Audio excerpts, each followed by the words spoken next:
All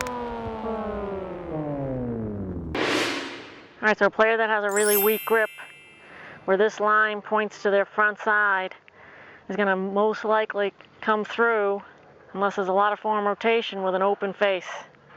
All right. The other point is, at setup with a weak grip, this wrist is going to be flat. It's okay to have a little forward shaft lean, yes, but we don't want to overcook that. And I like this kind of grip where this is stronger and this is more neutral. That gets your wrists in a really nice position. Now, obviously, there's no one grip. You got to work with a golf professional to see what works for you. So it's important to note that. And then on the downswing, that's where all the magic is. All right, we want to keep this trail hand hinge. We want our knuckles to roll down. Specifically, these three knuckles rolling down, and that helps to square the face. All right, it's all about the club face. All right, so really great players roll their knuckles down to square the face. And this also helps to maintain your trail hand hinge too. All right, so this is a really important aspect of the wrists in your golf swing to really get comfortable doing. Where players go off is they come through with an open face, so that ball marker and the knuckles are pointing to the sky. All right, and that club face is wide open.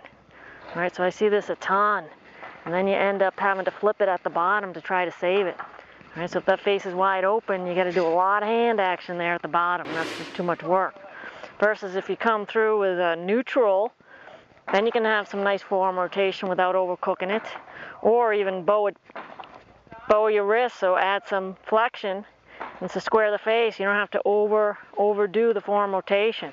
Right? You can just feel like the rotation of the forearms is after the ball, coming through with a more square face.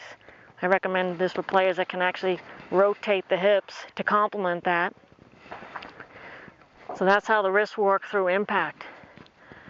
The most important piece, and what most great players do, is they roll the knuckles. So that's the part that you gotta get real comfortable with. All right, players go off as they lose the trail hand hinge, so they dump it like this early, which adds loft, so the ball will go higher, go less distance. All right, see a lot of that. I see a ton of that. All right, so instead I like a stronger lead hand. Get this hand more on top. All right, I don't like this. I like this hand more on top. So then it's a lot easier to come through with this trail hand more on top, because if it's underneath, it promotes a hang on. All right, most people just hang on, because if you release this, it's going to go hook left.